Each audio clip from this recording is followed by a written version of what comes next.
Jadi Tribuners, ini tersangka penganiayaan berujung tewasnya korban di daerah Sekila Beranti. Kejadiannya baru subuh tadi ya.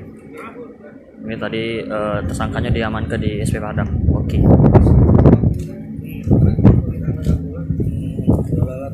Balik dia tadi. Landingnya nyampah.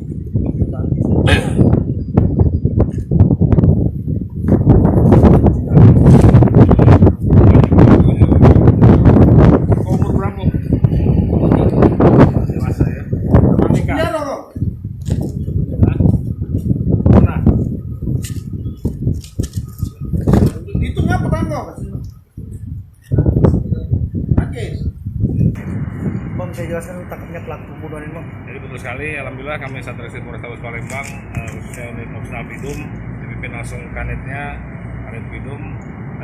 Kejadian kita baru ketahui tadi siang jam setengah 12 siang. Ternyata kejadian itu jam 3 pagi subuh, ada perkelahian. Ini duel ya, dia sama temannya sendiri, 1 lawan 1, dan korban meninggal dunia, sudah dibawa ke rumah sakit dan meninggal di rumah sakit dengan luka tusukan sebanyak 24 luka tusukan yang sudah dicek oleh dokter forensik di rumah sakit umum. Bang, untuk motif, Bang? Awalnya dia katanya ribut mulut, cuman saling ngejek antara korban dengan pelaku, sehingga terjadilah perkelahian dan pelaku langsung mencabut pisaunya dan menusukkan korban berkali-kali. Korban dan pelaku mau sajam semua, Bang? Keterangan dia seperti itu, sama-sama bawa sajam, cuma apa kita dalami lagi lebih lanjut keterangannya. Bang, pelaku itu sempat lari, Bang? Sempat lari, dia lari ke daerah Oki, daerah SP Padang. Alhamdulillah kita berhasil mengamankan. Korban berapa luka tusuk tadi, Bang? Ada 24 luka tusukan di tubuh korban. Ini dua-duanya ini dalam pengaruh alkohol, Bang? Ya, kalau mau dia habis minum. Minum. Ya. Banyak tentang akrab atau gimana? Penakrab.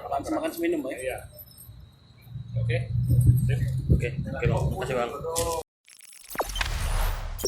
Jangan lupa subscribe, share, komen, dan like ya.